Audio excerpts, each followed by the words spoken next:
मनीषा को आखिर किसने मारा? इस चीज का जवाब आपको इस केस की कहानी में मिल जाएगा। 11 अगस्त 2025 हरियाणा के भिवानी जिले के ढाडी लक्ष्मण में सब कुछ सामान्य लग रहा था। 18 साल की मनीषा, जिसने अभी हाल ही में 12वीं कक्षा पास की थी, अपने माता पिता की सबसे बड़ी संतान थी। घर की हालत तंग थी। पिता संजय मजदूरी कर दूर दराज नौकरी करते थे और हालात ऐसे थे कि बेटी ने खुद बोझ कम करने का ठाना। अब से कुछ हफ्ते पहले वह एक प्ले स्कूल में as a part time teacher लगी थी ताकि अपने पिता पर पढ़ाई का भार न डाले। 11 अगस्त को रोज की तरह वह स्कूल गई। इसी दौरान उसे पता चला कि बीएससी नर्सिंग के फॉर्म निकल चुके हैं। इस खबर ने उसे बेचैन कर दिया और उसने अपने पिता पर कॉल करके बोला कि वह आज नर्सिंग फॉर्म से रिलेटेड जानकारी इकट्ठा करने कॉलेज जाएगी, तो हो सकता है वो थोड़ी लेट हो जाए। शाम ढल रही थी। मनीषा ने लगभग 6:26 पर अपने पिता को कॉल किया, लेकिन वह कॉल अचानक से कट गया। जब पिता ने तुरंत वापस फोन किया तो फोन बंद आने लगा। दिल में एक अजीब सा डर घर कर गया। यह डर तब और भी गहराया जब बार बार कॉल करने पर फोन स्विच ऑफ आया। संजय जल्दबाजी में घर से निकले और सीधा बस पकड़कर सिंघानी पहुंचे और वहीं से उन्होंने 112 पर कॉल किया। पुलिस पहुंचती है और मनीषा के बताए हुए कॉलेज पर पूछताछ करती है। कॉलेज में 3 कर्मचारी मौजूद थे और यह कर्मचारी धुत नशे में थे, लेकिन उनसे कड़ी पूछताछ करने की बजाय पुलिस ने उनसे पूछा क्या यहाँ पर मनीषा आई थी। उन नशे में धुत कर्मचारियों के ना कहने पर पुलिस ने मान लिया कि मनीषा यहाँ पर नहीं आई थी। पिता संजय ने पुलिस वालों से गुजारिश की कि एक बार सीसीटीवी फुटेजेस चेक करवा लीजिए, लेकिन बहाना मिला स्टाफ नहीं है, ताला बंद, कल देख लेना। इसके बाद पुलिस ने एक पिता से कुछ ऐसे शब्द बोले जिसे सुनकर एक पिता के ऊपर क्या गुजरी होगी ये मैं सोच भी नहीं सकता। अरे चली गई होगी पिकनिक मनाने, किसी के साथ भाग गई होगी,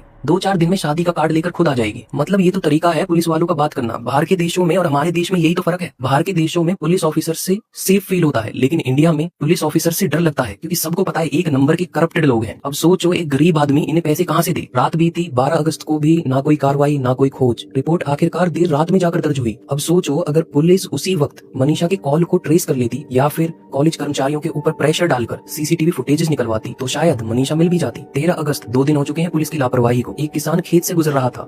उसकी नजर एक भयानक दृश्य पर पड़ी। खेत में एक युवती की लाश पड़ी थी। चेहरा बुरी तरीके से जला पड़ा था, मानो पहचान मिटा दी गई हो। सिर्फ बालों के बीच से जबड़ा दिखाई दे रहा था। कपड़े अस्त व्यस्त थे और ये सब इशारा कर रहा था जैसे उसके साथ दरिंदगी की गई हो। गर्दन लगभग पूरी तरीके से किसी धारदार हथियार से कटी हुई थी। दरिंदों ने उसके शरीर पर तेजाब डाल दिया था ताकि उसे कोई पहचान न पाए। पुलिस नुकसान होने के बाद मौके पर पहुंची। पिता संजय को पहचान करने के लिए बुलाया गया। जैसे ही उन्होंने कपड़े देखे वह बेसुध होकर रो पड़े। यह उनकी मनीषा थी। चेहरा पहचान में नहीं आ रहा था, लेकिन कपड़े सब कुछ कह रहे थे। गाँव में मातम पसर गया। सवाल गूंजने लगे कि क्या सिर्फ हत्यारे ही मनीषा के गुनहगार हैं, या वो व्यवस्था भी जिसने मनीषा को बचाने के हर एक मौके को देखते हुए भी आंख बंद कर ली। इस सब के बाद बेचारे गांव वाले सड़कों पर उतर आए। कैंडल मार्च होने लगी। अब मैं उन नेताओं की बात नहीं करूंगा जो नुकसान होने के बाद अगेन फॉर्मेलिटी के लिए एक्टिव होते हैं और कहते हैं कि कड़ी से कड़ी कार्रवाई होगी, क्योंकि अगर पहले ही व्यवस्था टाइट रखी जाती तो शायद आज मनीषा जिंदा होती। पुलिस ऑफिसर्स का ट्रांसफर करना या सस्पेंड करना, क्या ये काफी है? क्या ये काफी है इस चीज के लिए कि आगे से पुलिस ऐसी लापरवाही नहीं करेगी? अगर आज मनीषा को न्याय नहीं मिला तो कल किसी और की बेटी के साथ भी हो सकता है।